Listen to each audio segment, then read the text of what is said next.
Merhaba. Explode, patlatma komutu. Blok komutlarıyla blok yapılmış çizimlerle, polyline, poligon gibi komutlarla çizilmiş objelerin tek tek objeler haline getirmesi için kullanılan bir komuttur. Blok objeleri üzerinde herhangi bir işlem yapılamaz. Düzenleme yapılabilmesi için tek tek objeler haline getirilmesi gerekmektedir. Komuta klavyeden X yazıp Enter tuşuna bastığımızda aktif etmiş oluruz. Hemen bir örneğimizle devam edelim. Bir önceki dersimizde çizmiş olduğumuz tefrişlerimiz burada duruyor. Blok olan tefrişimi tutuyorum, seçtim. Rengini beyaz yapmak istiyorum. Kalınlığını arttırmak istiyorum.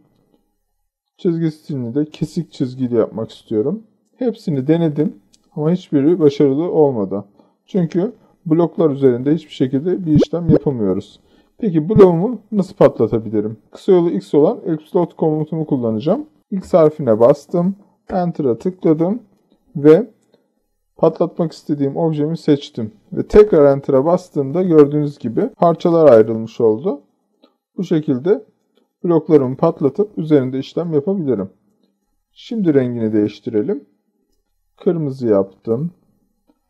Renk kalınlığını arttırdım. Ve kesik çizgili yaptım. Gördüğünüz gibi kesik çizgili hale geldi. Çizgi kalınlığımız artmış oldu. Ve üzerinde işlemler yapılabildi. Explode komutu da bu kadar basit bir komuttu. Bir sonraki dersimizde görüşmek üzere. Şimdilik hoşça kalın.